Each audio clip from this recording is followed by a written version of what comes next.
Ni katika mtaa wa Kidinda ulioko halmashauri ya mji wa Bariadi mkoa wa Simiyu, eneo ambalo hufanyika mnada ambao unafanyika mara mbili ndani ya wiki moja kwa siku za Jumanne pamoja na Jumamosi. Nyuma yangu ni dampo ambalo lilianza kama kituo cha kukusanyia taka zinazotoka ndani ya mnada huu. Kwa sasa kituo hiki kimegeuzwa kuwa dampo la kudumu, ambapo wananchi wanaozunguka eneo hili wamelalamikia harufu kali, huku wakihofia afya zao kuwa hatarini kutokana na kuhofia uwepo wa magonjwa ya mlipuko. Wamelalamikia uongozi wa halmashauri kwa kushindwa kuondoa taka hizi na kuzipeleka katika eneo husika.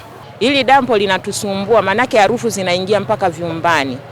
Tunapolala, tunapokula harufu zinatuingilia. Manake mtu ni afya, unakula huku harufu mbaya inatokea. Tulikuwa tunaomba washughulike, walihamishe hili dampo, walipeleke sehemu inayohusika, manake hapa kuna soko, kuna vyakula mbalimbali. Kwa hiyo inzi wanaotoka hapa wanaenda kutoa kwenye vyakula. Wapi sasa? Afya iko wapi? Hili dampo lilianza tu wakati tunaanza, lilikuwepo dampo hili la chuma, tulikuwa tunamwaga takataka zinatolewa. Lakini limeenda hilo dampo likaja likafunikwa, tukaliona limefunikwa. Hata tukawa tunaona takataka zinazidi kuja, zinazidi kumwagwa, zinazidi kuwepo na hazizolewi, hazitolewi, hatuoni kitu cha kuja kuzitoa. Tulekita ikija kuzoa takataka ni tripu 2 au 1, tulekita inaziacha hapo. Sasa tunaomba serikali itusaidie kuhusu hizi takataka zituondoke katika eneo hili. Kiukweli dampo hili limekuja kuwa changamoto sana kwa wakazi wa hili eneo, kwa sababu kwanza ni eneo la makazi ya watu, pia cha pili ni eneo la mnada ambao ni eneo la soko. Kila wiki watu wanakuwa wanafanya biashara zao hapo. Kuna wamama wajasiriamali wadogo hapo pale wanakata matunda.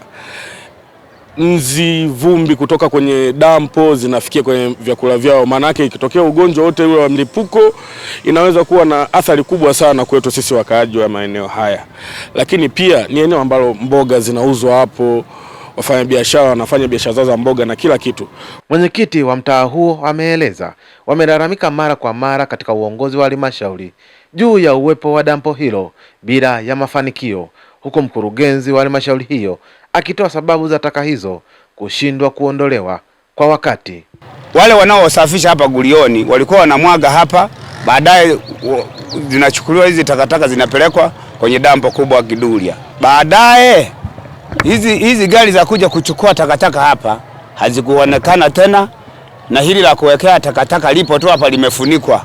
Na tumeshalalamika kwenye vikao vya ODC muda mrefu, lakini halmashauri haitupi ushirikiano. Mzabuni ambaye anahusika na uzoaji wa taka katika halmashauri ya mji wetu